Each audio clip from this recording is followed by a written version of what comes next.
Hello. I know you'll see. Somehow the world will change for me, and it'll be so wonderful. I'm sorry. I'll keep that in. Don't worry. Hey, internet. I am Velvet Sparrow, and I am joined here by Heart Heroes Hero XL65 something. Keep forgetting his fucking name. He just keeps showing up in my videos. I am a teleporter. I'm like Mr. Mix-It Spitlick. Or Batmite. Okay. Welcome back to Katawa Shoujo. In the last episode, I already put that shit in the description. I don't need to recap it for you. Just go watch the last one. Now we're going to keep going. Hopefully meet some more people. Yeah.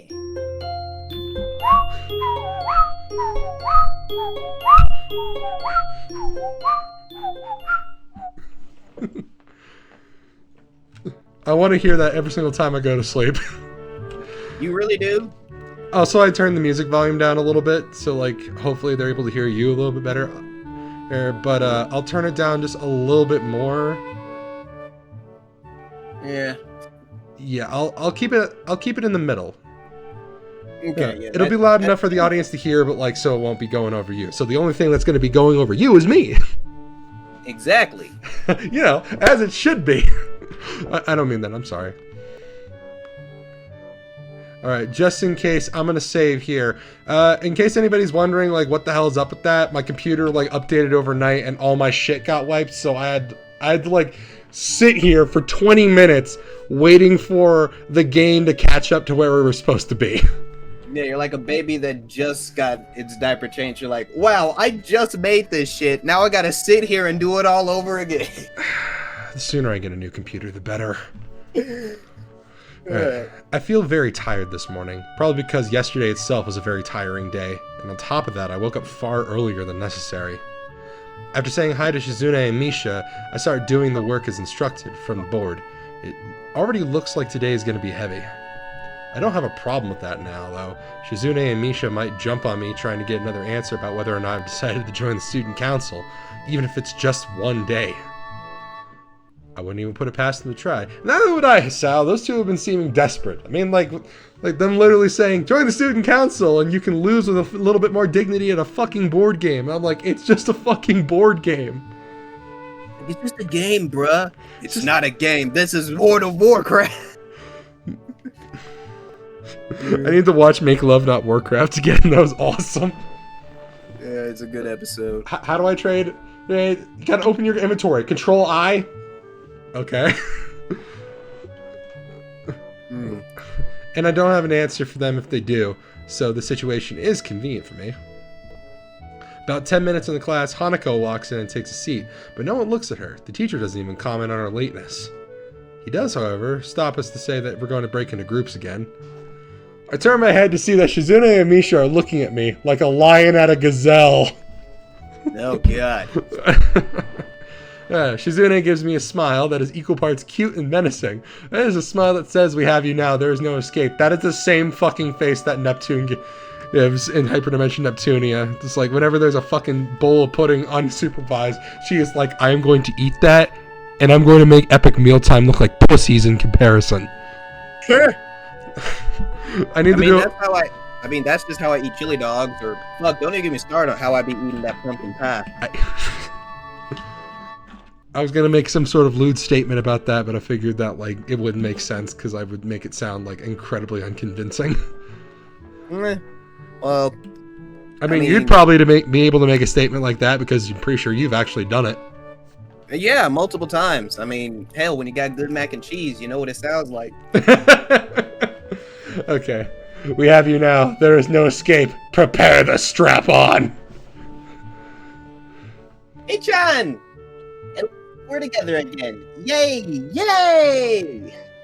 Misha leans sideways while Shizune pushes her desk closer to mine. There really is no escape now unless I were to jump through the window.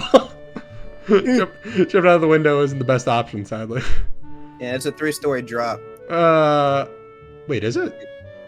I don't know. Oh, actually, yeah, it would be. No, because like this is a Japanese high school, right? And like where are the third years? Usually on the 3rd floor. Yeah. Yeah. I'm not sure if you intended that, but yeah, you're right. I'm a smart man. You are. I am smart. SMRT. I mean SMART.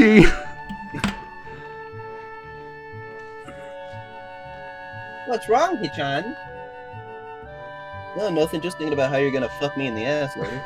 Yeah, this is Oh, gonna. Hichan, have you been thinking about what you said yesterday?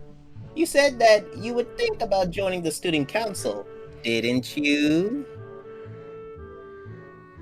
It's okay, Hichan. We were talking about it after you left, and it would be rude to expect you to already have an answer for us this early, right? Right? Basic compassion from Misha? Holy shit. Oh my god.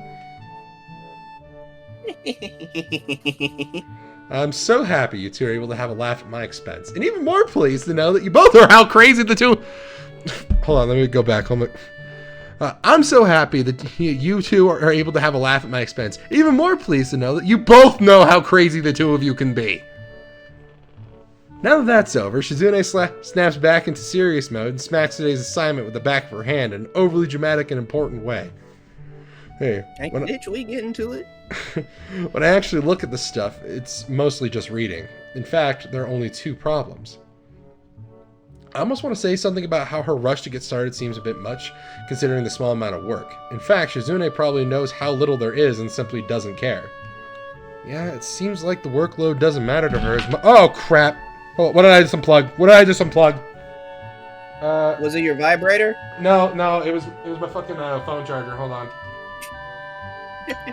Yes, I keep while my phone is charging, I keep it shoved directly right up my ass. It takes a lot of lube in order to keep it up there. Oh god, I'm getting demonetized for that. Definitely. No, I barely have any fucking subscribers. As I can't even get monetized. Hey, anybody watching, subscribe so I can get demonetized. Please, I need to lose money. Alright. It seems like the workload doesn't matter to her as much as the fact that there is work. The actual amount is unimportant. She approaches everything with the same level of ambition.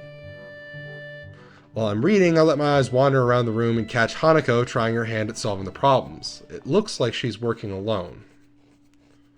I can't remember seeing her working with other people before. Thinking back to how shy she is, it's understandable. Hey, that girl over there. Huh? Huh? Who, Hichan? Her, Hanako, over there. Does she always work alone? I think so, Hichan. Do you feel sorry for her because she's alone? No, I feel sorry for her because she looks like the embodiment of a drowned puppy. Jesus Christ, man! I mean, you're right, but Jesus Christ. Also because, like, I still got memories of playing fucking Teaching Feeling, and I feel like Hanako's, like, she's based off of Sylvie in some way. Or is it the other way? I don't know. Like, sad-looking anime characters with big-ass burn marks on the sides of their body, except, like, Sylvie's was a lot more tragic. Well, actually, no. I guess it wasn't tragic. It was more extreme because, like, that whole thing was not brought up. Like, I don't think we'll ever see, like, a full English patch of any of Ray's games because that guy just hates English speakers with a burning passion. And he's actively going out of his way to try to find anybody who makes English translations of his games and, like, getting them canned. So, but the thing with Sylvie is that, like, she's a slave. She's given to you as a slave, and you have the option of whether or not to basically just treat her as a regular-ass human being or do what Elliot Rodger wanted to do after reading a Mind Break hentai for the first time. Oh, Elliot Rodgers. I forgot that creature existed. Yeah, I know.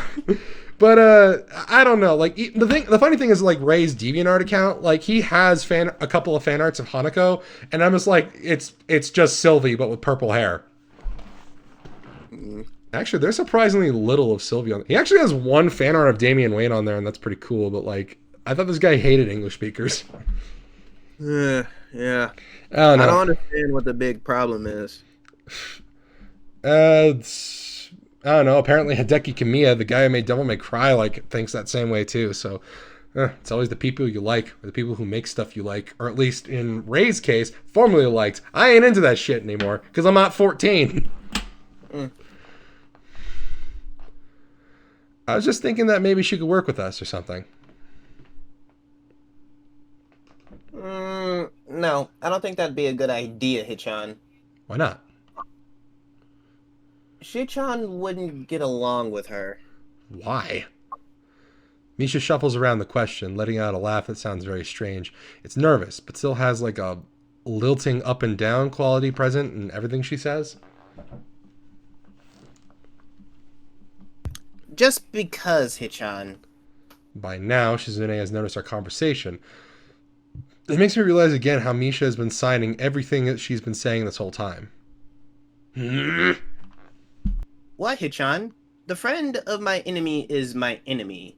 What, Shichan? The friend of my enemy is my enemy? That sounds so harsh, I'm not gonna say that. Oh shit, I just did. You said it anyway. I know, Hichan. It's fine if you overhear. Which question, why exactly does she hate her so much? Why don't they get along? Because Hanako is friends with Lilly. Oh, and the two of them... Okay, that makes... Oh, yeah, I keep forgetting that... Yeah. Yeah, she doesn't like Lilly. And the reason for that, I mean, they do explain it. I don't want to spoil it. Because, like, I don't want to leave you hanging, but at the same time, I don't want to tell you. Because, like, that's actually a pretty intriguing twist. Yeah, I mean, when you really look at it, like, it's kind of like trying to spoil Attack on Titan for someone. Like, I have tried getting my friends into Attack on Titan. But Spoilers, there's a giant rib cage in the sky. But the big thing is, I don't really want to tell them exactly what happens in Attack on Titan, because it's one of those stories that if they go in blind, even if they do go in knowing some of the information, going in blind will still make the story way more satisfying their first go round. Turns out the rumbling is only called the rumbling because the giant Shrek shaking ass. Yeah, Shrek got that dumpy, and Fiona has to come in, but he ended up spraining his ankle, so Fiona had to come in and, finish the set. And a single clap of those cheeks will destroy the world. Yeah, Shrek is basically the Goku in like Ultra Instinct of the twerk off. Fiona's the god of destruction. I wonder if this is just Misha's way of keeping things fair, since without her, I wouldn't be able to understand a thing Shizune says, and vice versa. Is that also why she signs all the time? So there's never a conversation Shizune will be left out of? Anyway, we should start on our problems now, Hichan. We're finished with time to spare, and I decided to ask if there's any alternative to the cafeteria, as frankly, the food so far has been subpar. This sends Shizune and Misha arguing amongst themselves about their favorite restaurants. All of them are downtown, so I don't think we have time to go all the way there. What about the bill? Are they arguing just for the fun of it? Maybe. They seem so distracted by it that they don't even notice the start of the actual lunch break. I look over my shoulder towards the back of the classroom. She seems to be studying her notes from the previous class. It's an odd sight. Everyone in the class is busying themselves with the lunch break. Socializing, gossiping, rearranging desks, the ones with actual boxed lunches mixed in and chattering like everyone else, only interrupted by short bouts of eating. But when I watch Hanako, it feels like I'm the only one who can see her, almost as if she was invisible, sort of hiding in plain sight. Oh, Hisao, that's a mindset you're gonna need to get rid of real fucking fast. Is she being bullied? Is she isolating herself from the rest of the class on her own accord? Yeah, it's that second one. I see her look over her shoulder towards the classroom's rear door. Come to think of it, she hasn't turned a page since I started watching her. I guess she's waiting for someone. I do what I always do when I don't know what to do, like now. I've already started on one of the books I borrowed yesterday and took with me to school to fill the empty moments between classes. I find the page that I creased a corner of to mark the spot I left yesterday night and pick up for here. Insert book talk comment about creasing corners of pages. Blah blah blah blah. Book talk is weird. Book talk has an obsession with porn.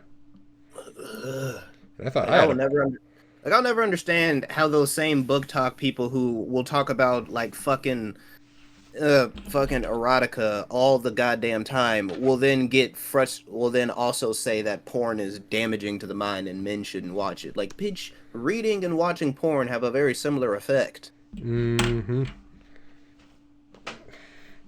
Who's that guy, the Wes Carson fan? Like, when that guy's having to be like, hey, it doesn't matter who does it worse, it's still being done, and that's not zero. Yeah, that dude who does the weird fucking voice effects and is like, here's artists that ruin their potential by being weirdos. Fucking all of them. Yeah. Yeah, Andrew Hussey is apparently one of them. Like, as someone who did read Homestuck and actually did like it, oh my fucking god, why? God damn. It's just, I can't have nice things, can I? I just can't have nice things.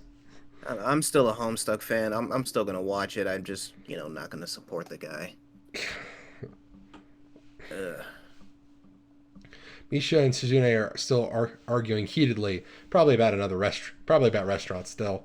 If I join them, I just get cut up on that, or worse, get grilled about joining the student council. Misha isn't speaking aloud since there's nobody who'd hear what they were talking about. Oh, speaking of restaurants, Jeremy's birthday is in a couple days, on May 3rd. Oh shit. Yeah, and we're thinking about going to this Italian restaurant called Paravicini's. It's a local thing. The guy who owns the restaurant, he actually, like, in the early days of the pandemic, was, like, giving out food boxes and was, like, making cooking tutorials on his Facebook page. Yeah, he's a really cool guy. Sounds pretty damn nice. Yeah, so, like, we're going to go for his birthday, for Jeremy's birthday, and we're going to ask for spaghetti puttanesca because we just got done watching the introduction of Tonio in JoJo Part 4, and, like, he makes spaghetti puttanesca, and, like, we just want to try that shit. It sounds delicious. Like, Anthony fucking hates fish, right? Yet he's willing to try this thing just because it was in JoJo. Yeah, like, I want to try it because I hear it's spicy as fuck and I hope it tastes good. Also because I eat this because I support prostitution as a actual work. Nice. Yeah, sex work is real work, people. Support sex workers. OnlyFans is still technically a job, just a really lame one. Lame is an understatement. Yeah. It's still work though, and I can give it that. Okay. Oh, what's this called? Lunch Evolution Theory. What kind of name is that? Hold on. Okay, there's no console command, so I can't just, like, hack it to, like, and then you beat the game and you got all the bitches. Okay. Oh, but why does she tend to sign things even when Shizune doesn't need to understand what's being said? Or even more strangely, when Shizune is not around at all. What an odd conflict of habits. I think it's probably just that. It's just a habit for her. She's just, like, getting used to, like, doing the signs and shit like that. So, if she ever has to say it to Shizune, she knows how to do it. You were about to say that, weren't you? Pretty much. Ah, shit. Yeah, it's cool. I find it hard to focus on the book, and besides, the lunch break beckons me to leave the dullness of the classroom. I do so, heading down for the cafeteria. Now that I was talking about pasta earlier, now I want some spaghetti, but I don't have any spaghetti. I got macaroni noodles, though. I got these, like, special ones, like, little indentations on them. I'll make something with that in a bit. I'm really fucking hungry. Misha and Shizune, having come to a conclusion of one kind or another, follow in my wake, though still talking in their animated fashion.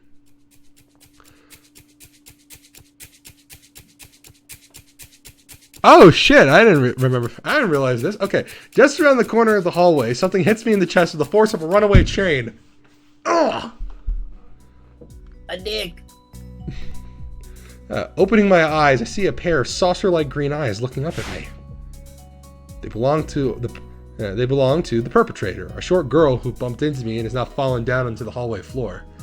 She wears a PE uniform and a very worried frown. The former strikes me as a rather strange thing to have during a lunch break. More striking than that, though, is that she doesn't have any legs. Or she does, they're just not flesh and bone. Her pale and very much flesh and bone thighs end in shins and feet made of some black metallic or plastic material. Your comment that you made when we first got to this scene? Yeah, they kind of do look like Shell's leg brace things. I told you. Yeah, it's like I know that wasn't the point, and like I think this game came out like Portal 1 like came out as part of the Orange Box, right? Yeah. And then it was eventually like released as a standalone thing. Mm-hmm. And the Orange Box came out in like 2010, right? Yeah. These two things might have come out like around the same time, though. They look disturbingly artificial and unnatural. It almost makes me forget that my chest is hurting. The girl winces a little, rubs her nose, and jumps up. Oh, man. Hey, are you alright? I'm sorry about that, really. I wasn't looking anywhere I was going, and you just came out of nowhere. Sorry. She looks really apologetic, in the hurt puppy way of looking apologetic. I quickly forget about being angry at anything since hurt puppies are my weak spot. Fucking same, Hisao. Same. It's okay. Don't worry about... Ugh! I say that, but there's a stinging pain growing in my chest. I know that this is about the biggest possible danger for my condition. Don't overexert yourself, don't forget your medication, and most of all, don't get hit in the chest. Yeah. I tried to rub my solar plexus to chase the pain away, holding my breath in an attempt to hear my heartbeat.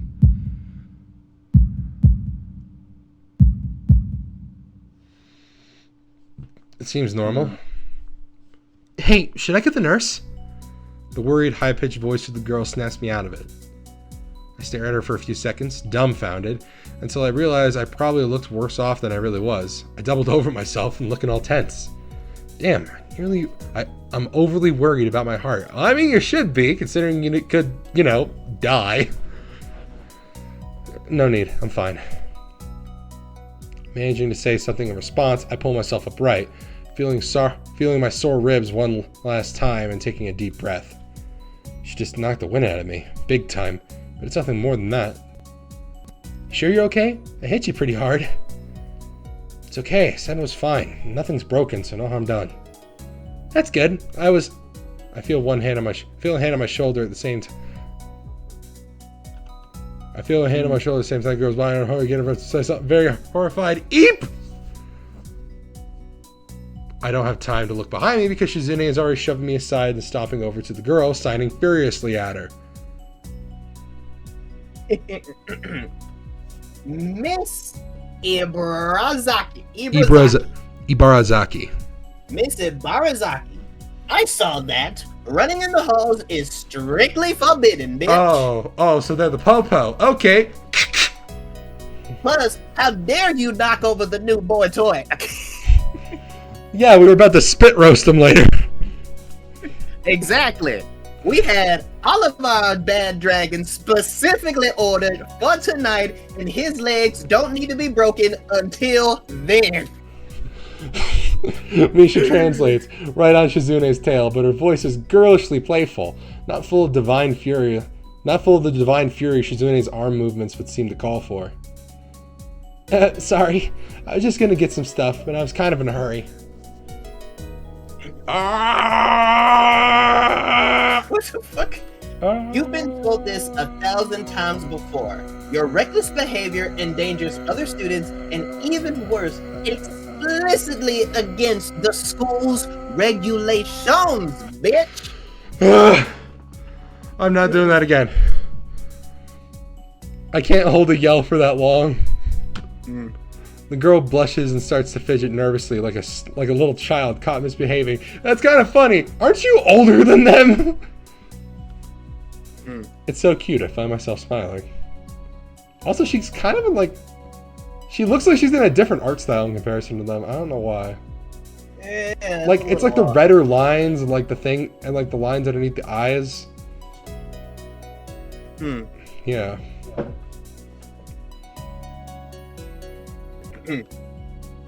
I know that. I was just... Make sure that this will not happen again.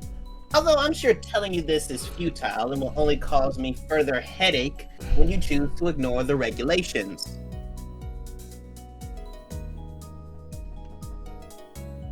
Got that, Emmy? The small girl sticks out her tongue out in response. I gotta go. Teacher will have my head. I promised to help with printouts. I went running instead. Sorry, but I gotta change and everything. Before Misha and Shizune I could say anything, she already bolted off from where she was a second ago, almost halfway down towards the stairwell. Shizune looks like she's about to go nuclear on the spot, so I smile at her in a vain attempt to calm her down. Are you okay, Hichan? That Ibarazaki girl is always like that, causing trouble to others. You know, I'm pretty certain Shizune wouldn't call me Hichan. Never mind.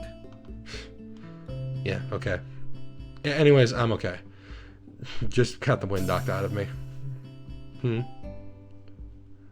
That's great, Hichan. I wouldn't call that great, but I'll let it slide this one time.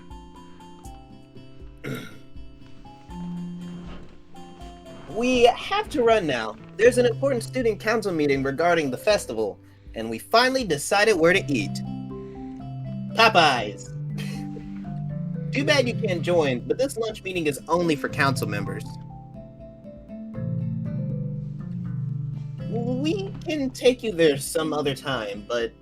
Oh, but that'd be like a date, wouldn't it? In a perfect world, this would be the cutest polyship of all time. Yeah. Yeah. That was potentially an option for Shizune's route, but I guess not.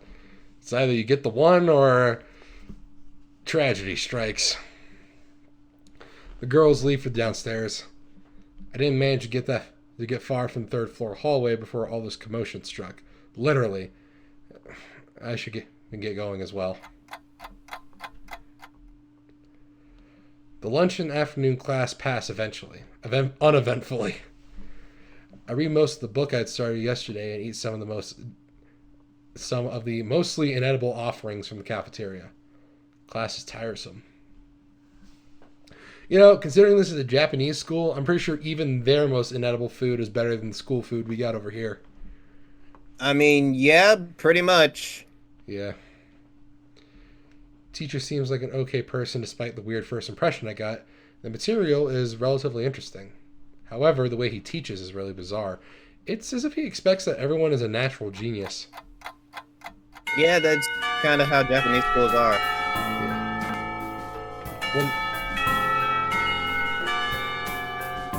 When the final bell sounds, I realize that there's still a lot of time left in the day, and I'm still left wondering what to do. It's odd. At the hospital, I had 24 hours... There's a day of free time, but here, filling the considerably shorter hours feels difficult. Everyone else leaves, and I'm left alone with the teacher. Mutou is examining the assignment sheets we were working on earlier, marking them with a red ball pen. Raising his eyes from his papers briefly, he notices me and furrows his brow.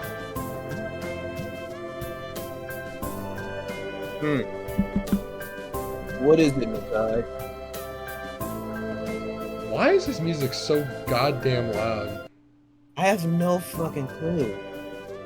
Ah! Jesus Christ, nigga, I'm wearing headphones! Ah! Ah! I jump at him addressing me. I guess it's natural to spark some conversation since there's nobody else around. Nothing. Just thinking about what I do after school. The teacher slowly puts a cap on the pen he's holding and arranges his papers into a stack, clacking it against the desk twice. He seems very methodical, and for a brief moment I'm reminded of Shizune, but the teacher is more unhurried and relaxed, much more routined. You have no plans? No bitches? Oh god, he's even given that look. Yeah, that's why I said it. No, I consider joining a club, but I don't know what kind of club would interest me. Go observe a meeting of someone else's club. Might pique your interest. I guess. I don't know how to continue from there. Mutou looks at me in a way that makes me quickly want to take the words back and avoid conversation. But I can't, so I have to forge ahead. I just don't know how to deal with people. I mean, the other students. I'm talking to people and everything, so it's not like that. So it's not that I'd be isolated or anything. I just don't know what to think about the disabilities, the degeneracies, the impure. The shit that the Brotherhood of Steel would go after people for. It's like, it feels like that I'm being impolite if I pay attention to them, and it's weird to ignore them. Damned if I do, damned if I don't. What's the scene called? It builds character. Yep. Teacher scratches his cheek absentmindedly, looking very unresponsive. These things are only an issue if you make them one. Stop being a little bitch. Exactly, fellas. Remember, folks, if something like that you consider to be a major problem, it's your problem, not the world's. Exact. Like, I actually did end up saying that, like, because I told you before, I used to get bullied to, like, hell and back. So basically, something I ended up telling somebody at one day, because I have Tourette syndrome, so this game kind of speaks to me. But because I would have tics randomly, it would end up leading to me eventually just straight up telling this person and pretty much being like, you know what? My Tourette syndrome is something that affects me and me alone. If you have a problem with it, or if you feel uncomfortable with it, that's your problem, not mine. And then she responded by basically yelling at me for like 15 minutes until the teacher came in. I think I have a tic. I don't know if it's like just shudders or not, but sometimes like my back will just shake. That happens to me too, but I don't think that has to do with my I don't think that has to do with my Tourette syndrome. Like, do you hunch a lot? I mean, like, I'm kind of hunching right now. Like, I lean forward a lot. Yeah, that's probably why. Sometimes if you're hunched over for a long period of time, it can sometimes cause your back to, like, react. So, yeah. I don't know. I think it might also be, like, I know House is extremely inaccurate when it comes to its medical stuff, but there's something that they said in, like, the second episode where, like, due to a lack of sleep, like, your brain will, like, send pulses through your body in order to, like, wake that part of the body up. Because it thinks that you're dead. Oh, damn. I'm not sure how true that is, and I hope it isn't. Otherwise, that sounds fucking terrifying. Yeah, like, your brain will be like, are you alive? Are you alive? Like, yes, bitch, I was just taking a nap. God damn. I'm still walking, and you still make me twitch. Yeah, alright. You can talk normally with someone even if they are blind or something. Try to look behind the superficial. There's not a single student here who isn't just a normal kid behind whatever they might seem at first glance, you little pussy fucker. He says, you know what? I shouldn't even call you that because you don't get pussy. You get no bitches. That's why you're acting like this. People who get no bitches can't talk to the handicapped. He says the same thing as Yuuko did. I know they're right. He's right. I know they're right, but it's hard. How can you not consider, for example, Shizune's deafness, when the only way to communicate with her is to talk through Misha? Or Hanako. It's not like you can just ignore her face. But I'm interrupted by the door of the classroom suddenly slamming open. Teacher, you gotta turn on the TV. They hit the Pentagon! They hit the Pentagon! Misha crashes in, hands straight into an enthusiastic greeting, her voice loud and lively enough to wake the dead from their graves. Yeah. Oh, so this is what all those emo people need. They just needed a Misha in their lives. Exactly. I feel like I'm dead. Hey, what's up, motherfucker? She starts towards the teacher's desk with her bouncing step, hands energetically swinging with the rhythm. So she's a slave to the rhythm. Wait, I'm imagining like, what the fuck was it? It's something similar to Cream's walking cycle from the Sonic Advance games and in Blaze's credits from Sonic Rush. Yeah, like the sprites that are based off of Sonic Advance's art style, or like the, you know what I mean? Oh yeah, I know what you mean. I'm also kind of imagining the Jester's walking cycle from Gauntlet Dark Legacy. Like just like a very over-the-top animated walking style. Or you know that one animatic "You Are a Pirate" video? Oh yeah. Yeah, the one with like the two ninja guys with the shovels those like tied to their crotches. Yeah, I fucking love that animation. Fred Perry, where did he go? Yeah, like the freaking pirate captain, like the freaking way he was walking, like that's how I'm imagining it. That is a pirate captain that listens to funk. Yeah. Mutou, visibly dismayed at the interruption, and Misha in general, slumps in his chair. Mikado. Misha stops in her tracks and looks around cluelessly, as if she's sensing from his tone that something's wrong, but has no idea what. I wonder. It's pink-haired, wears a frilly skirt, and bursts into the room with the grace of a rhino. Yes. We have talked about volume control before, have we not? Yes. But she doesn't lower her voice at all, and the teacher just rubs his eyes. So what is it? We need help. We're running out of supplies for the festival stands.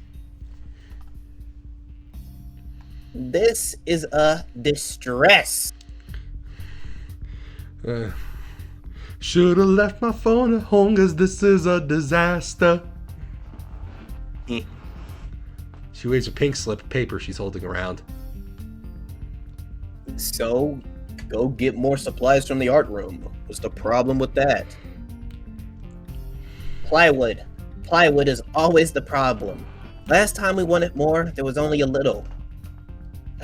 But that time we just took it all and went with that. Now there's absolutely none. There's none left. Do you know where there is some? Because I don't see it. Just like the bitches in your DMs, they just gone. I don't understand. How would I know? Is Shid-chan, the president thought that the teacher would know if there's plywood. Was she wrong?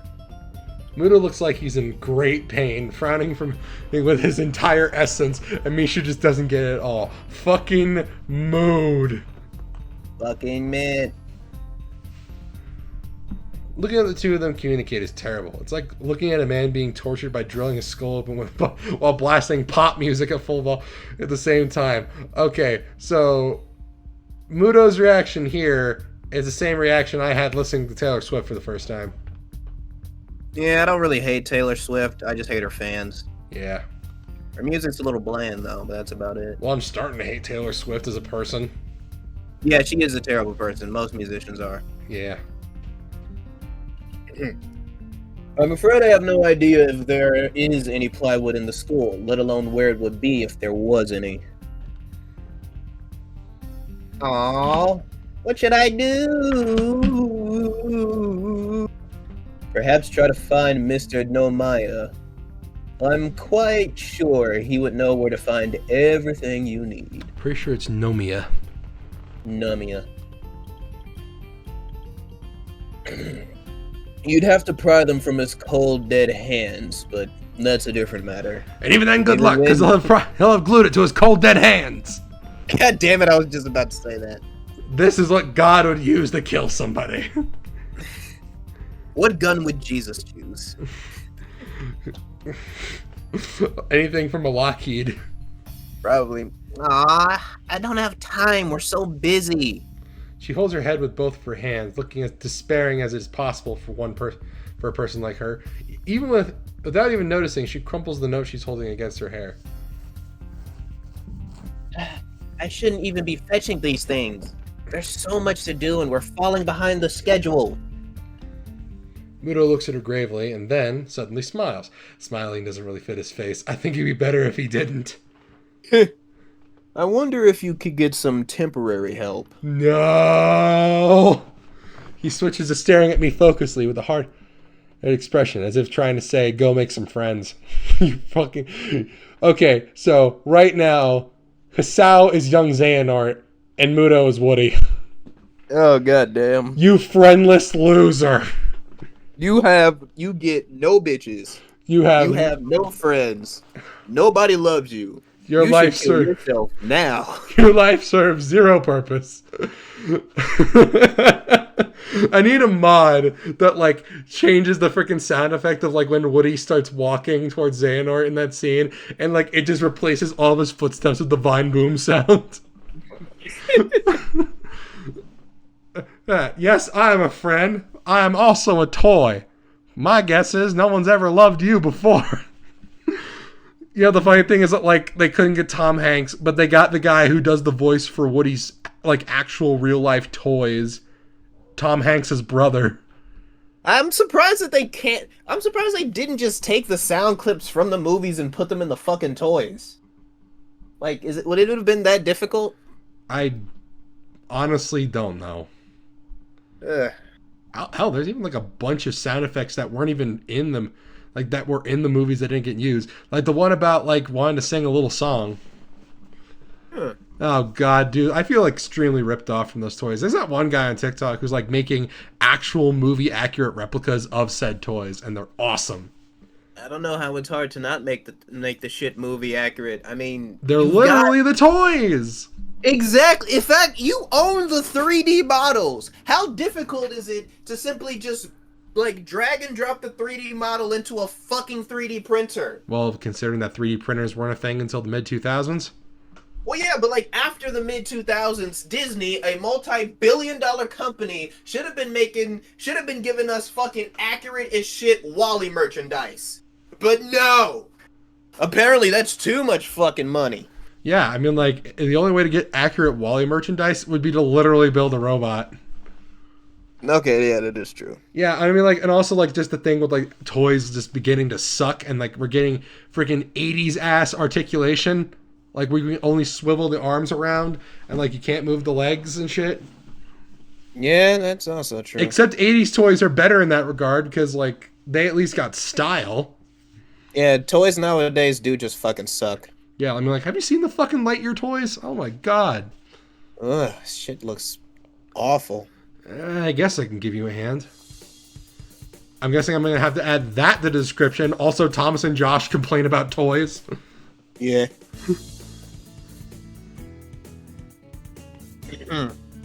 You can? Thanks, Achan. You are really nice.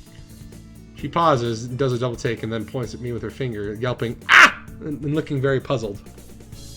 For a guy with a doggy attitude, you're a pretty cool cat. Misha just said that. Take it home with you. What's that from? Family Guy. Oh. Explains why I don't know. Unfortunately, it's from their worst episode. Is it the one where Stewie gets pregnant with Brian's babies? No, it's, okay, so it's from their second worst episode. No, it's the one where Brian gets high off mushrooms. Oh, the drug trip episode? Yeah, the one that Mr. Inter wouldn't shut up about for like 6 years. Yeah. Okay. Come to think of it, what's Achan doing here? Class is over. You should be having fun. I have no friends. Oh, I keep forgetting you have no friends. God, you're a loser. Yeah, your life serves no purpose.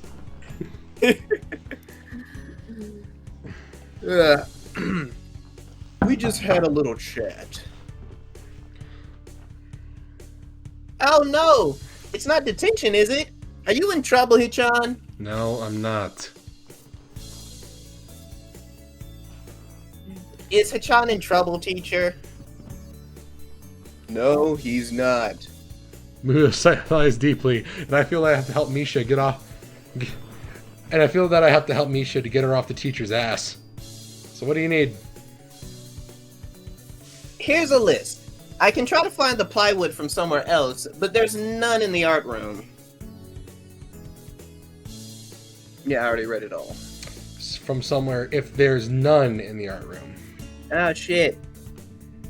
She offers me the note she's holding. I take it, hesitating a bit. I said I'd help you, but this has no implications on whether or not I'm joining the student council or not.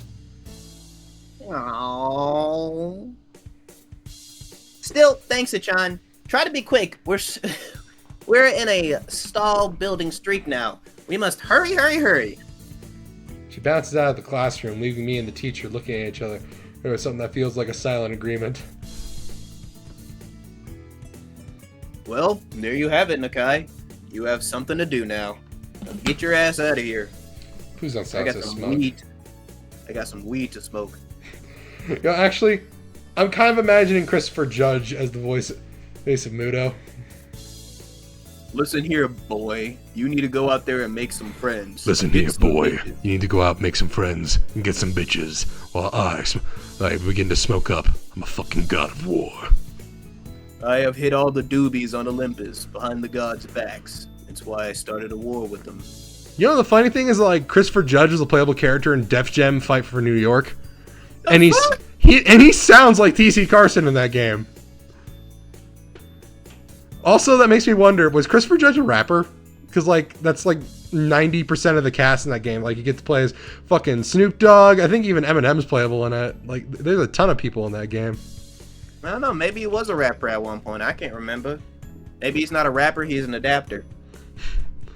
But still, Christopher Judge, and he sounds a lot like fucking T.C. Carson. And when he goes into rage mode, he literally goes, ha! Like he's fucking Brian Blessed. Damn. Like he's hitting a fucking aria. If I ever play Def Jam, I'm probably gonna main Snoop Dogg, but like I am definitely gonna. But Christopher Judge is definitely gonna be my pocket. Nice. Yeah. Please don't sound so smug. Looking at the list of the number of items ranging from paint to plywood, all written with small, neat handwriting that is undoubtedly Shizune's, I heave a sigh. I'll be going then. Excellent. Waving the long list as limply at the teacher, I exit the hallway. The classrooms closest to ours are designated belonging to classes 3-1, 3, and 3-2 on the left, on the right side, and 3-4 on the right side. And my life serves zero purpose. I should kill myself now. Damn. That painting is still yelling at me, saying that I am a surgeon. And I stare disapprovingly in 3rd Street Saint.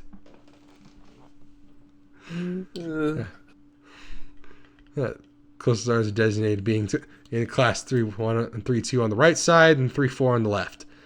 Each door looking exactly the same. Further down the corridor, with still identical doors, are rooms that I didn't think were used for classes. I guess the art room is not a classroom as such. I carefully push the furthest door and peek in. Jackpot! It's a classroom, but it seems rather badly kept or not in use. Am I in the right place? Desks and chairs are all around the room. A thin layer of dust settled on them. There are some easels in the corner, so at least this looks like the right place. The room is flushed in sunlight from the big windows, shadows creeping all over the desks. Specks of dust are dancing in the stagnant air, making the beams of light almost visible. Jokingly, I call into the empty room. Anybody? Huh? Something catches my eye and I stop mid-sentence. Sitting on the desk is a short-haired girl, curiously wearing a boy's uniform, with a fork between her toes and a morsel of food stuck firmly on the end. This odd way of dining seems to be caused by her apparent lack of hands, but her presence here is what takes me aback even more. How did I miss her before? She's sitting in a corner very still, but I somehow took her as part of the furnishing, or a statue at first glance. She does look like a statue. Like, this would be some fine art. Yeah. Just keep Tarantino away. Oh, god damn it. Keep Tarantino far away from this shit. Yeah. I'm not being too observant today as a whole. The girl seems to be frozen in place, staring at me with her huge eyes like a rabbit in the headlights. She's staring at me, her mouth wide open, ready to accept the fork. I'm staring at her, my mouth wide open. Suddenly remember that I didn't finish my sentence, and I'm trying to think if I should. This weird stalemate keeps us both stunned in the silence, punctuated only by the wall clock ticking rhythmically. Hello. No, that's you. Hello? The girl stuffs the forkful in her mouth, and is now staring at me expectantly while chewing. This is a bit awkward. Hello. I was told to pick up some supplies from here for some festival stalls, I think. I didn't think there would be someone here. There isn't. That's why I came here too. She picks up another forkful. Does that mean you're here then? She raises her eyebrows as if she wasn't suspecting my observance. As if she were suspecting my observation was false. You are pretty observant. I guess it does. But who are you? This girl's pretty straightforward, isn't she? I'm Nakai. Hisao Nakai. I just transferred in on Monday. I'm Rin. Tezuka Rin. Rin Tezuka. That's the name, speed's my game. I won't shake hands with you, but at least we know who we are now. That's very nice. And it's upon reflection when I realized that Rin was actually my favorite, not Hanako, but I had to desperately convince myself for the longest time that Hanako was my favorite because I like timid girls, but I'm like, no, give me Rin. I need someone who's straightforward. Her deadpan manner of speaking makes it hard to determine whether she's joking about shaking hands or not. It kind of bothers me. Joking about these matters doesn't feel appropriate at all. Oh my god! Hisao is also a keyboard warrior. Oh Jesus! So you're not comfortable with people with disabilities, but you're also not comfortable with people with said disabilities joking about the disabilities that they have. He's such a fucking chauvinist, I swear to God. Oh god. His character development must be fucking perfect. I'm trying to figure out what's appropriate and whether this girl is. She seems to have lost interest in me and is now gazing yearningly back at her food. Yeah, she was eating fucking curry, man. I want some curry. Oh, Curry's fucking delicious. It destroys your stomach, but it feels good going in. Yeah. Just like something else. Yeah, that actually makes me like I need to get some golden curry. I'm gonna get the spiciest for his version. I'm gonna get some rice as well.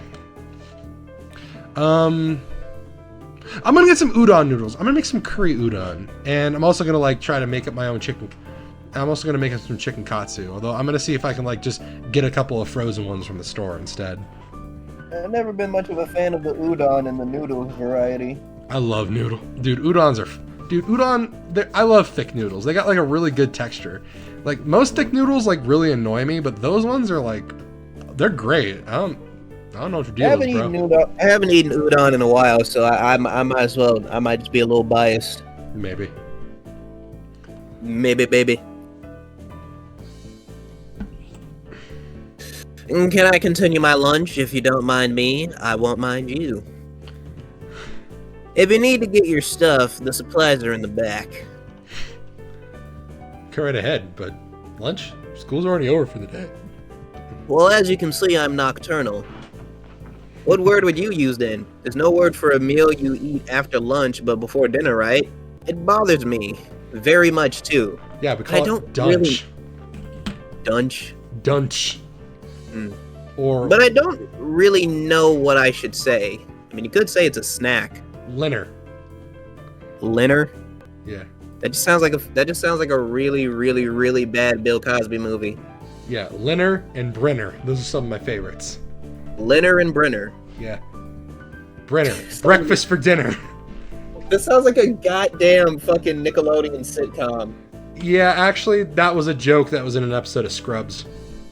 Wow. I used to fucking love Scrubs. Like, I watched it with my mom and her at the time husband, and like that was like one of the few family activities that like were legitimately enjoyed by all. And then his 5'7" ass was caught lacking. Yeah. The only good thing I could ever say that Jared ever did was like he got me into video games. In a way, he got me into comic books and anime. And also this one time he got a giant fucking crate of like of chocolate milk boxes, and it took us like nearly a year to get through them. But his name was Jared. He ate the Subway sandwiches. Oh god. I'm never gonna stop with that stupid joke. It's too funny. His family is a little nuts too. A word for a meal you eat after lunch but before dinner, right? Bothers me too. I don't think you're supposed to eat a meal between lunch and dinner to begin with. That is blasphemy. But I'm hungry now, and my delicious boxed lunch would go to waste otherwise. Yeah! I have curry. It's very delicious. I'm going to eat it. Bazinga. Don't encourage people, because like if this gets popular and people are gonna start drawing fan art of Ren going bazinga and like trying to do finger snaps with their freaking sleeves. You know, I'm kind of reminded of I think I made this thing, like we were playing this before, but like you asked if like what would happen if Ren and Emmy did the fusion dance. I'm like, would they get multiple limbs or would they just end in stumps? Did I tell you about this this one doujin I read about a maid who has no limbs? Yeah, you did. I can't remember the name of it though. Yeah, and also it's very poorly translated, but I do have it on my favorite section on N-Hentai. I'll send it to you, but like before like they do anything like implicitly sexual, like it's actually kind of sad because like she's trying her best and it's cute and all that, and then she has a dream about her having arms and legs, and then she looks at her arm, and then she wakes up, looks at her stumps, and then starts crying. Jeez. I want to give that girl a hug. I would pick her up and just hold her like a big ass teddy bear. With much decisiveness, Rin once again picks up the fork between her toes, and with at least as much impoliteness, she points it straight at me. So, Nakai, what brings you to this place? Like I said, I was told to look for these things. No, the school.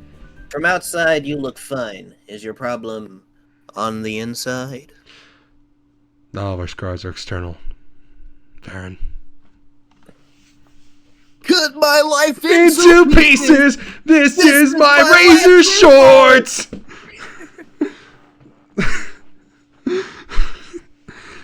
This is my skateboard.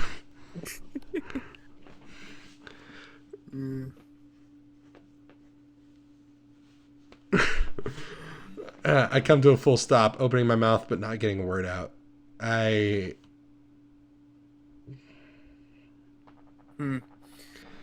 can guess. I'm good at guessing. Better than most people. Rin cuts me off before I can answer her question, or skirt around it somehow. I don't know which I would have done. I froze in front of this issue again. I haven't even told anyone here about my condition, or maybe it's only because it hasn't really come up. I do get the feeling that not making issues of this is a part of the social code here, as the teacher said. I wonder if the people here could relate. Probably not better than any normal person could. I can't relate to Shizune's circumstances, or Lilly's either. Naturally, while I go through this in my head, Rin keeps considering what my condition could be, with an overly contemplative look on her face. She puts her fork between her lips and leans back, looking at the ceiling as if the answer was written up there. A beam of light illuminates her face from the window side, creating a mask of dark shadow on the other side.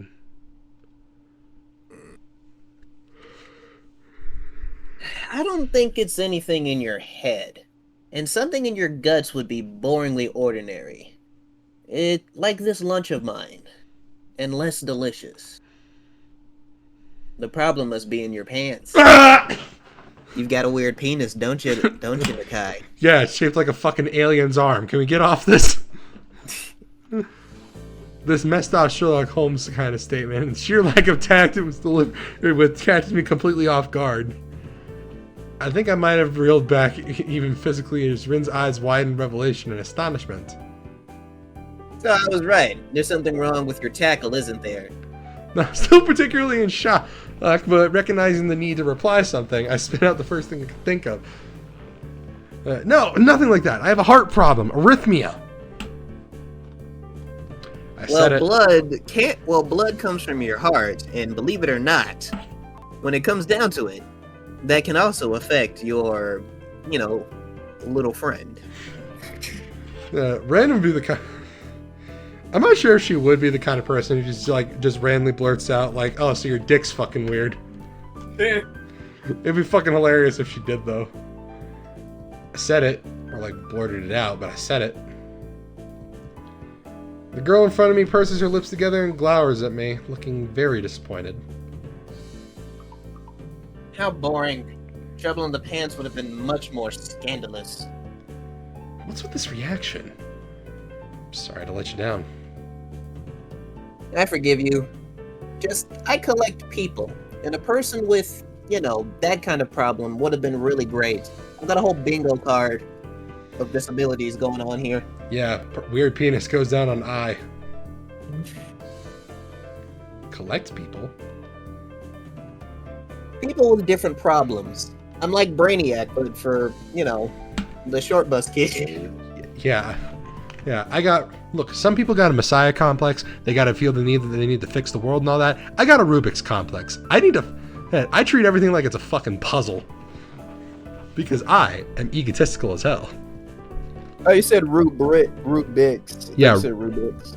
Yeah, Rubik's. Yeah, like a cube. Like robots for everyone. The battle pass! The battle pass! I was referencing Cubics by accident. Robots for everyone. Huh, so you just, like, go around asking people what's wrong with them. Pretty much. I see. With little left to say, Rin resumes her lunch and the conversation dies away. I keep thinking about what was said. It's the first time I told anyone else about my condition. All the other people have either known about it already or heard about it from someone else. Or didn't need to know about it like every other student here so far. Should I have told it as a natural part of introductions? Is it expected of me? Hi, I'm Hisao. I have a very serious heart condition. Look at us now, sitting in the car. I think to myself, I just want to die. Christmas in the ghetto. It's... Jeez. I'm starting to realize I'm not really a big fan of holiday music. Yeah, me neither. Yeah. Only a handful of good Christmas songs.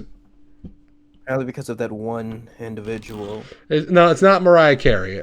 Well, it's not entirely Mariah Carey, but I mean, like, there's a good number of Christmas rap that I don't really like. Jingle bells, put your nuts in a hole. Well, like, one of my least favorite Christmas songs was done... One of my least favorite Christmas raps was done by Eazy-E.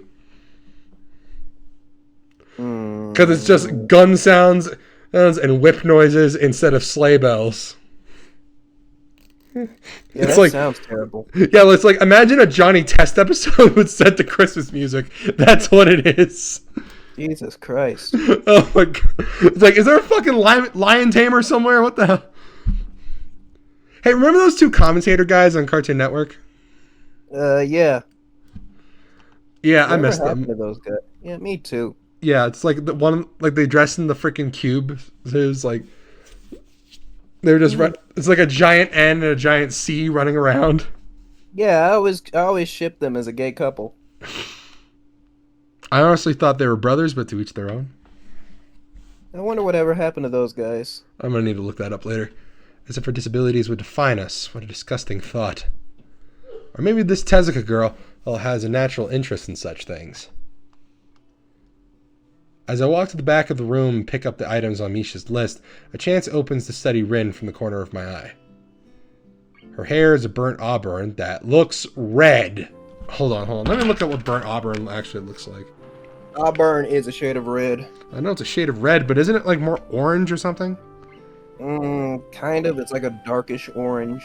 Well, auburn.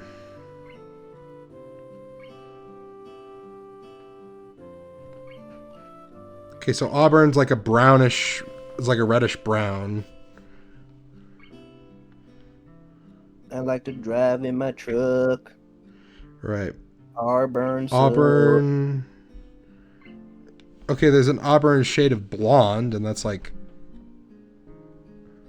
Okay, so it's not entirely off, but like that looks more like pink to me. That looks like a dark pink. Auburn sucks. All right. I don't know. Maybe I'm colorblind, which means I need to change the description I made of Asuna's hair in the Sword Art Online fanfic because her hair is fucking orange. It's not auburn. Maybe like a light blonde, light brown, maybe. Yeah, maybe light brown. That will work better. Or almost orange. That again, Hisao. I'm probably colorblind, but that's not orange. That looks fucking pink. And cropped short. Long hair would probably be impossible with no arms. The boy's uniform and the lack of arms make her look very thin, almost scrawny. She's not particularly pretty, except for her murky green eyes, which flick her relentlessly from below her short bangs, even when she eats. Not particularly pretty. I'm not sure if you noticed, Sal, but she looks like a fucking cartoon character. So does everybody else at the school. The distance and the shadows make it seem like they don't reflect sunlight at all, but instead absorb all of it within them like deep wells. She moves her feet almost as deftly as a normal person would use their arms.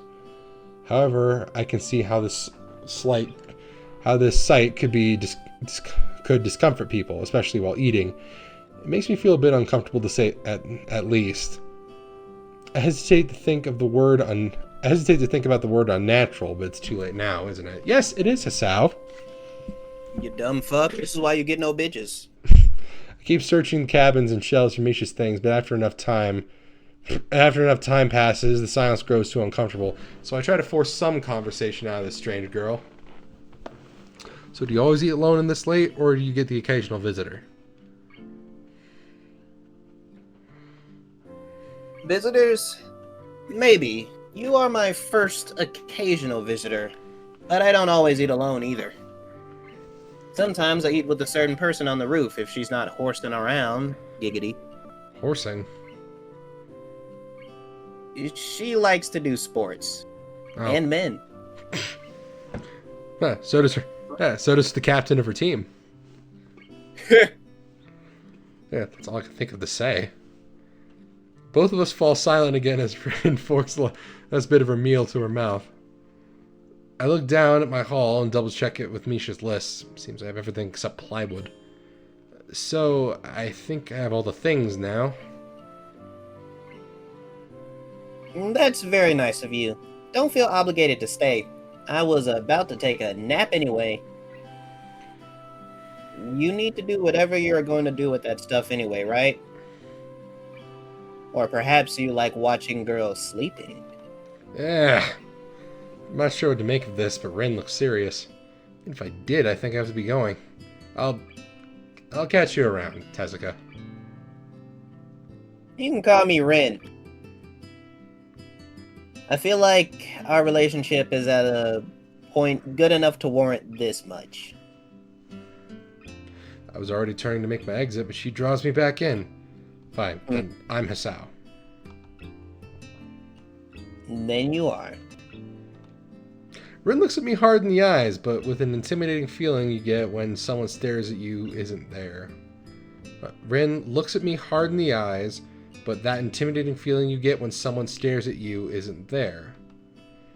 It's like she's actually not looking at me at all.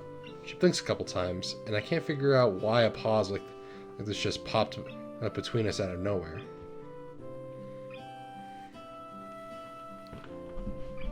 See you later, Hisao. There's something like a tiny smile there on her face, maybe. I quietly back out of the room. As I shut the door in front of my face, I whisper to myself, what an intriguing person. From inside, I hear a muffled sing-song voice. I heard that. Oh, what the fuck? Ah! Jump scare! White woman! What did she hear? What did she hear? I jump at the sudden appearance of Misha, who I had not heard approaching despite the completely empty hallway.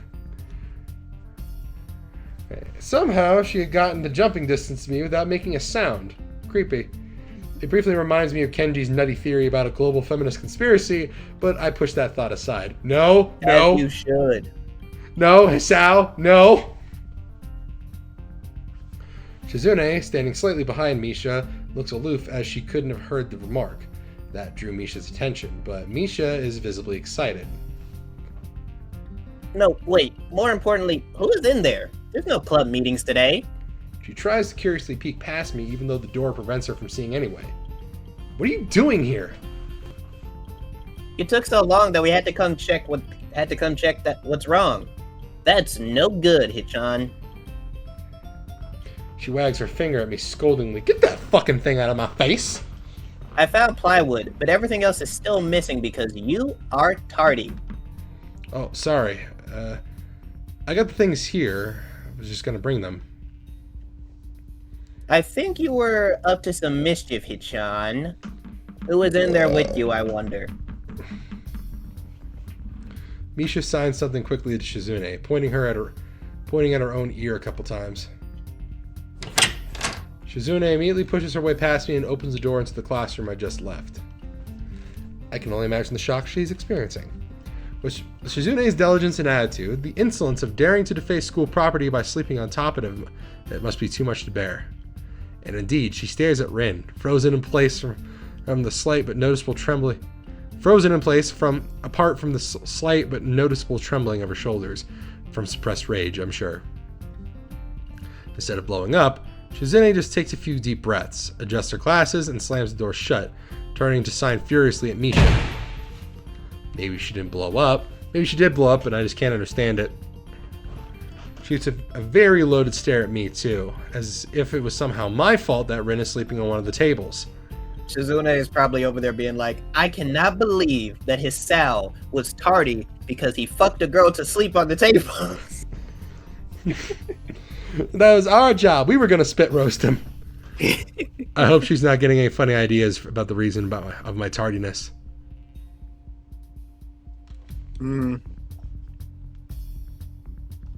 Hello?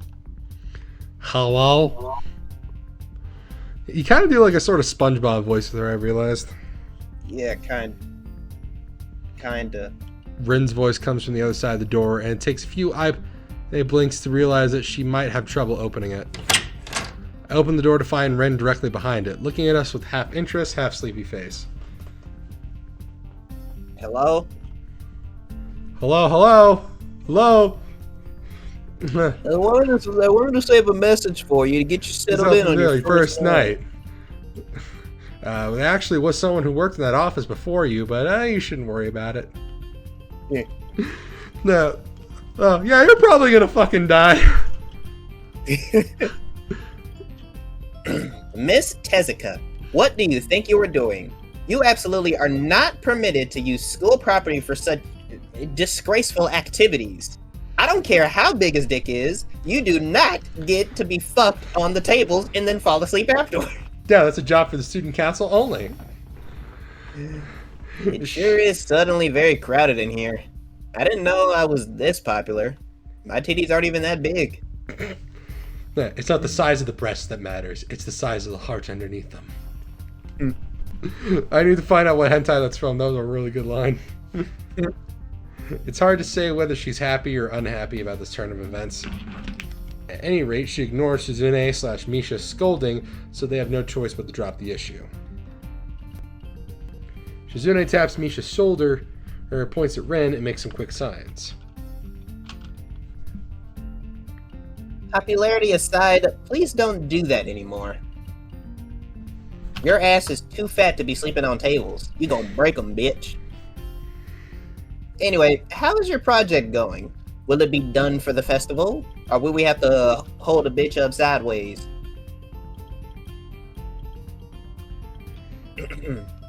Oh shit. Rin looks at them blankly, apparently at ease under the pressure Shizune's cold stare is putting on her. I keep wondering about that myself too. I see why Shizune would be so pissed at him. Someone who's incredibly deadpan and serious all the time would definitely have trouble talking with someone who's autistic. It's Ren who's the one who's being deadpan, though. Shizune is more, what's the word I'm looking for? Or over the top, I'd say. Pretty much.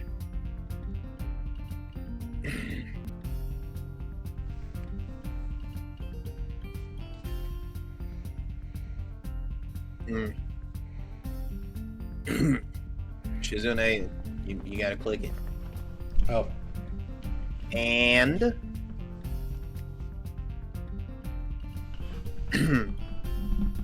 we'll think about it harder. As Misha signs her reply to Shizune, her face turns into an unsatisfied frown. Cat face. Miss Tezuka, please try to take this seriously. It'll be a disaster if the wall looks like someone threw up their lunch onto it. Rin nods certainly.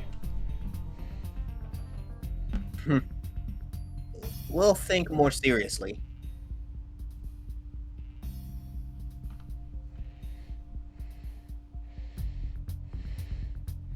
Misha actually giggles at that, but Shizune doesn't, not even after translation. She just shakes her head, takes the materials from me, and takes off with Misha in tow. Rin frowns thoughtfully as she looks after the retreating student council duo. How rude. Like, I swear, they just walk off. It's true, though. I must finish my project before the weekend. There will be dire consequences if I don't. The end of the world as we know it. We're all gonna die. Alright, what's this from? You don't know the song? No, I'm trying to... No, I found the quote, I just haven't found the manga it's from. The important thing about boobs is not their size, it's the person they're attached to. The person they're attached to. Perfect. Because if you got some nice titties, but you are just a garbage piece of shit individual, you can go fuck yourself. Yeah. See, as the world as we know it. Like weekends usually are, but more dire. Much more dire.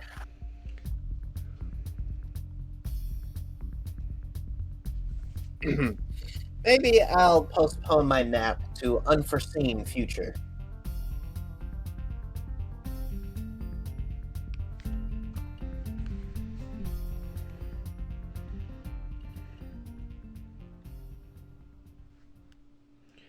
I'm about to ask what project she has and what are these apocalyptic consequences, but she walks back into the art classroom. Since you have nothing to do, would you give me a hand?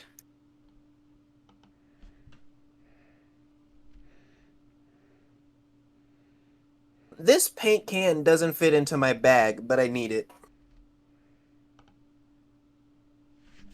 She kicks lightly at a huge can of paint that's lying on the floor next to the tables that she was sitting and sleeping on. Lets out a dull kind of that noise. Being the gentleman I am, I naturally pick it up. Heavy. Yep, sure. Where do you need to take it? Away. And with that, she takes off to the hallway, me and the paint can following since there's little choice for either of us.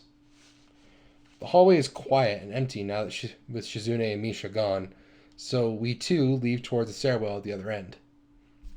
Every 10 or 15 minutes or 20 steps, I have to change the can from one hand to the other because the thin handle cuts into my palm.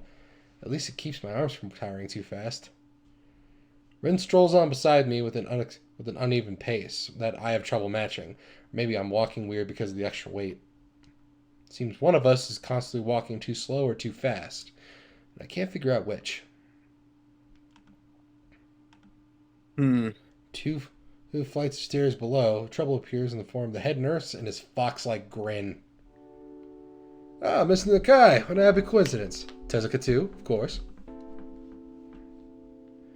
He nods courteously to Ren, who does not acknowledge him back, then turns to me because obviously it's me who he had some business with. There's something I forgot to mention on Monday. I nod and wait impassively because I can't even begin to guess what he forgot. The feeling of the handle delving deeper into my skin doesn't make me feel enthusiastic about this interruption either.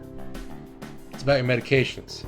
Since you haven't been in that long with your current medications, there might be some unexpected side effects, which might require adjusting dosages or even to another kind of medication. So we will have to do a few tests regularly, but what I'd want is for you to keep an eye on everything in your condition that feels off, if you get what I mean. Nausea, headache, anything. And come to see me if something happens. Alright. So how are you? Everything fine? I give up and drop the can to the floor before answering him. Apparently this takes longer than my biceps can handle. I'm about to say something generic as an answer, but then I realize how often I've done that lately. Other people have asked me that too. Students and teachers here, my parents, visitors, nurses, doctors at the hospital. Everyone seems to be concerned about that. It's natural for a hospital, but not so much for a school. Except this school. This is a small school. Both the student base and the faculty seem to be very tightly knit. At least that's the feeling I'm getting. And this is not the kind of school that gets transfer students too often. The thought shivers up my spine, but I give a generic answer anyway. That's great. Also, one other thing. My sources tell me that you've been at neither the school track nor even the pool, so I'd like to know if you've taken up exercising as I asked. Of course I haven't, but his inquiring gives me the feeling that I should have been running my ass off on the tracks in the very first day. You have people spying on me? Not as such. I just happen to know a few people, but that's not the issue here. So don't try to slip out of it. Well, I was actually just doing some improvised weightlifting as an exercise. I pick up and lift the can up and down a few times in the same some sad imitation of a bodybuilder, even though it's weighing down my arms painfully. Okay, the stupid grin disappears from his face for a second. It comes back like it was never gone. Tessica, would you give us a second? The nurse grabs me by the shoulder without waiting for Ren's permission, which he doesn't need in the first place, and drags me aside. Now listen here, you little shit. When I told you to exercise, I wasn't joking. You better get your ass on that track, or I swear I'm gonna get out my goddamn pit bull and make him chase you. Which is something my gym teacher actually threatened the entire elementary school class with. Like, he threatened to bring his pit bull and have it chase us. Oh, God. I'd like to be chased by a pit bull. They're so cute. You do not. As someone who has been chased by pit bulls before, it is a terrifying situation. They're actually not as strong as most other dogs. Fucking German Shepherds have stronger bite force than they do. I know, but as someone who's been bitten by a pit bull, I do not want to risk it again. I understand that you're still in your first week and all, but please don't ignore the importance of this. The reason I'm coming down this hard on you is that habits are not easy to form. The more you slip and postpone, the harder it'll be. It's the same with everything, like dieting. Can you promise me to be more serious this from now on? Maybe. No, I mean, he gives me a nasty sort of look when I say that, making me try and take back the word. I mean, I don't know. I'm still trying to get used to the school. I promise to try, though. You're not being very convincing there, Hisao. Tip number 1, medical professionals are not amused if you take their advice lightly. What's up with him? As if a day or two would make that much a difference. I didn't do anything at the hospital either. Yeah, okay, sorry. He studies me for a moment, then shrugs, smiling again. Okay, that's more like it. If you go to the track tomorrow morning, you'll meet my spy, who probably has no qualms offering consolation to you if you want to jog a bit. Consolation? Consultation. Oh, I'm pronouncing it wrong. See you around. He leaves the way. Constellation. Consolation and consultation are apparently two different things. Yeah, he leaves with a wave of his hand and no answer. And I walk to Rin, who's been waiting, idly leaning against the hallway wall and staring at the pale lighting fixtures in the ceiling. Even when I approach, she doesn't move her eyes off them. Fucking mood.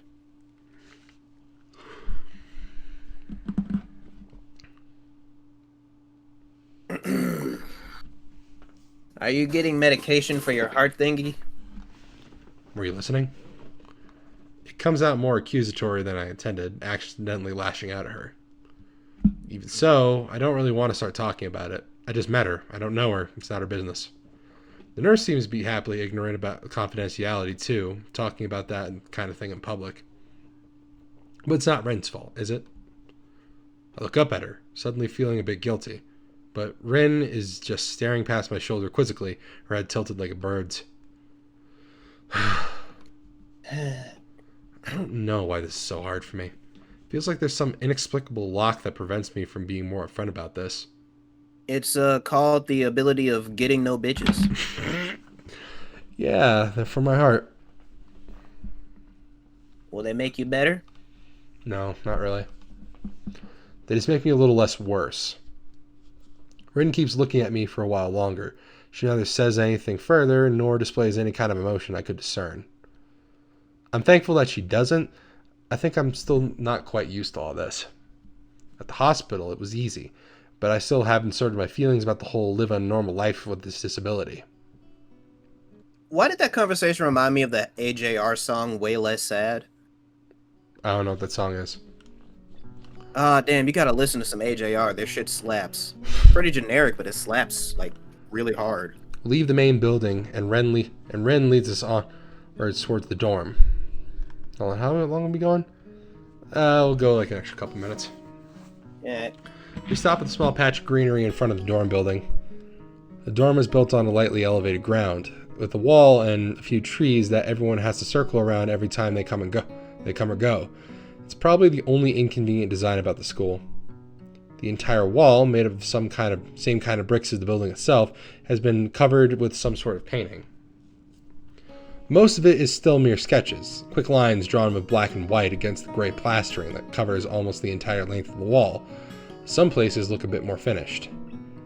These are human faces and hands and legs. I can't quite say what the painting as a whole might portray. Stacks of what seems to be paint cans are arranged in piles on the ground beside the wall.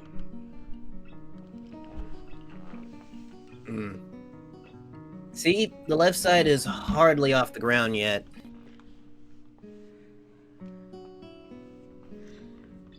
Oh. It's because I couldn't get in the mood yesterday, so I gave up and went to meditate instead. Then it was suddenly morning. Oh, god damn it. I have to work on it, but the guys from our class are helping with the negative spaces and base surfaces which is a problem. It's easier to paint big areas if there's a lot of people with hands. The reach is better and it's faster too. She goes on a tangent of a tangent, waving a little with her arm, or whatever there actually is, to demonstrate, even though I got the point already. The white cotton of her sleeve flaps around. It makes me think it could look sadder than it does. But it makes me feel out of place, like almost every single tangible reminder of the student base's special properties has in the past few days. This girl doesn't notice my dreary feelings, of course, or the fact that she lost me a while ago already, but just keeps on blabbering. Alright, Chef Skinner. So that's why I'm trying to figure out if there's something I need to figure out, and then figure that out before it's too late and all hope is lost. Why would the hope be lost? Because paint has to be painted, and then it has to dry, and then it has to be painted over with another kind of paint. Oh god, yeah. Yeah, multi-layers or else shit will bleed through it. Yeah. The only decent looking painting I've ever made was this one I did of Gino. And like I tried to go for like a pop art sort of style with it, like instead of the realism that the class was wanting, and like that was acceptable, but like I had to break the rules in order to like make it look good because I don't paint often. Yeah.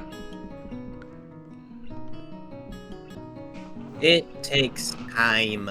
Like you having to start up reading these lines. Yep, sorry. It's okay. She finally stops, apparently thinking that she's made some kind of statement that makes sense. I think it's best to start from the top. So this is your project. You did this. Yeah, I made all these meme faces. Yes. All of it? Yes. Nice, but I stumble with my words, suddenly feeling like I've walked straight into a minefield of political incorrectness. Oh yeah, you know that song Right Now by SR71? Yeah, what about it? Yeah, they also made a song called Politically Incorrect, and I was like, well, it makes sense that a guy with a Karen haircut would be singing this. Politically incorrect! It's okay, you can say it. I probably won't get mad. I blush really hard. I don't really know what would be the right thing to say, if any. It feels like I'm way more sensitive than Ren is, though. This is really awkward. Don't you want to ask? How do you paint without hands? See, I'm an easy person to talk to, right? With my feets. Said that like Ponyo. With my feet. I almost guessed that already. Isn't that hard to do? You're good at guessing. Anyway, I don't think it is. But maybe I'm used to it by now. I can't get my mind around the fact that she could be an artist, but seeing how adept she was at using her feet to eat, I figure painting might not be a problem either. Neither of us are anything more than none of us has anything more to add to the subject. The afternoon light works pretty well. I was afraid it would look too flat, but it's not. Like that Jesus Christ. But it's not like that after all. I think it's actually pretty interesting. I wanted to see what it looks like in dim light. Do you think it's flat? Well, paintings tend to be flat. Not like that flat. You know, flat. Like some people are. No substance, no meat. Where there should be some. I know a few girls who... Okay, I get it, but I couldn't really tell. I'm not good with art. I can't name many artists or artistic terms. So I don't really have anything to say. Ren shrugs her shoulders at that, saying, "See it yourself," without saying it, and looks up at the sky as if trying to look for something up there. I didn't think I'd get any actual work done. But if you give me a hand with the paints, I could do a little before it's too dark. I wanted to get a halogen lamp like the ones they have at the sports track, but there aren't any. Ren sure is quick to recruit my help, as was Shizune. It really makes me feel that the festival is such a big project that every pair of hands is needed. Why not?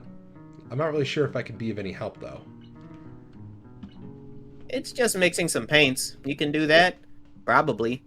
Do you have motor control problems? Like, you know, those people who have some? Cerebral palsy, maybe? Cerebral palsy, Parkinson?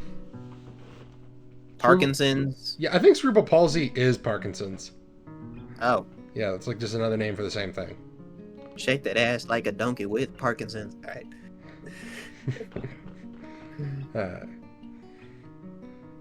Not that I know of. I get it. Heart thingy has nothing to do with that. She gives me a sly look for no reason.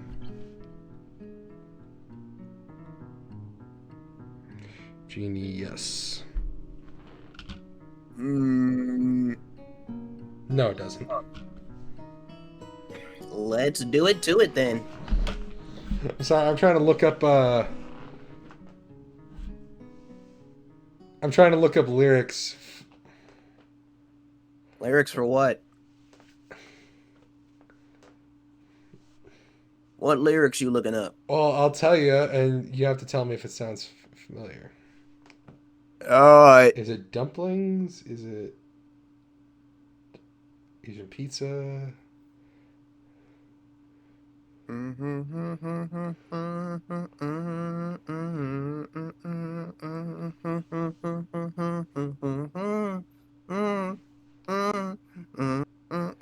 Oh, I know what it is.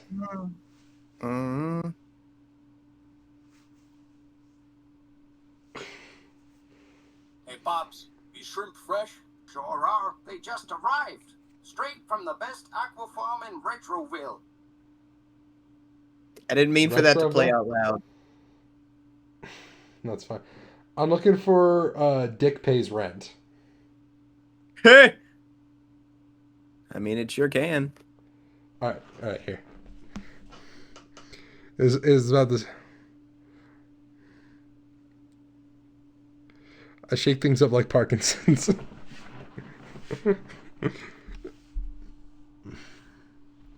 I can't sing the entirety of the song because,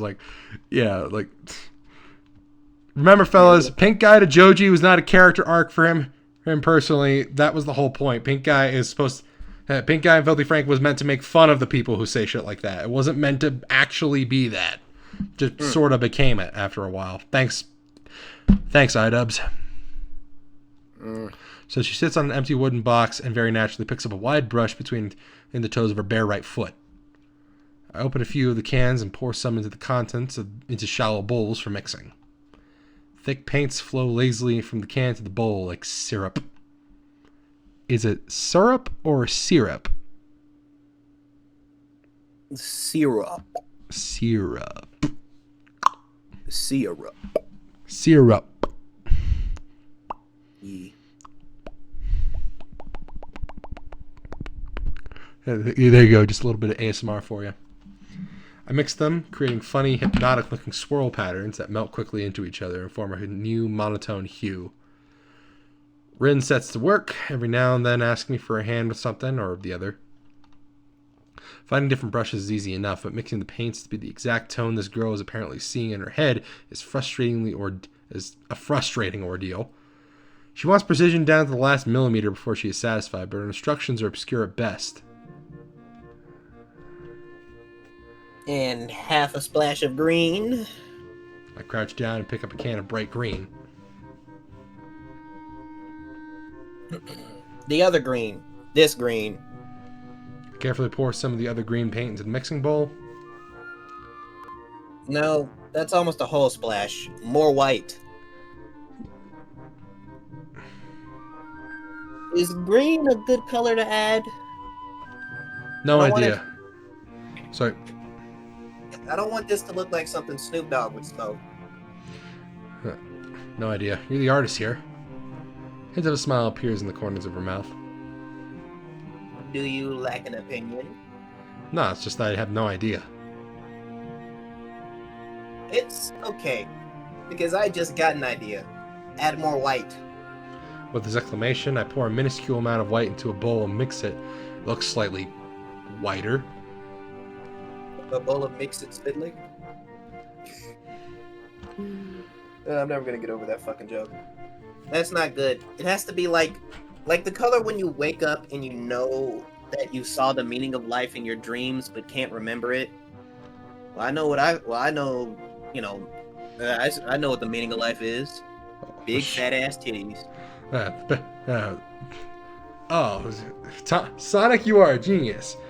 He is. It's happiness. Clipchamp That is a and lot of big crack. Alright, what is happiness? With the Scribblenauts creator, and that's just a lot of crack and porno. Maybe it's yellow. Yellow is the color of bile, Rin. Why would you want that? Despite the impossibility of mixing a color like the change of seasons or any other nonsense that is being imposed on me, I find myself enjoying it more than I thought I would. Seeing a painting being born on the plastered wall feels like magic. I spend in the moments I have between mixing paints, crouching down on the paving, and just looking at her work. It feels slightly intrusive at first, but like breaking some imaginary intimacy, but Rin doesn't seem to mind the least bit. Maybe it's just in my head. Her entire presence emits a completely different air as she patiently works the details, adding layers of paint on top of other layers of paint, steadily moving her foot across the wall to add new shapes. When I manage to produce a passable mixture of paint, the rare smile on her face is oddly rewarding. Apart from the few words when discussing paint mixes, neither of us say a word for the longest time. Even those short discussions soon evolve into a shorthand, both of us developing and using weird impromptu code words for various paints and hues. It's as if there was some need to conserve words and breath and sound.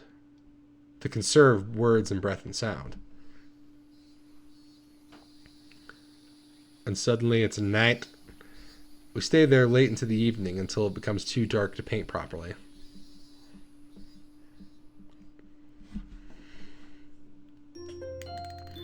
And we're going to call it there, folks. Yeah. I'm going to need to cut a lot from this video. Alright. So, with that, let's hope that the next time we play this, my computer doesn't crap out again. That was Katawa Shoujo Part 3. I've been the Velvet Sparrow. I am Heart Hero 456. And we'll see you next time. Take care. Bye, guys.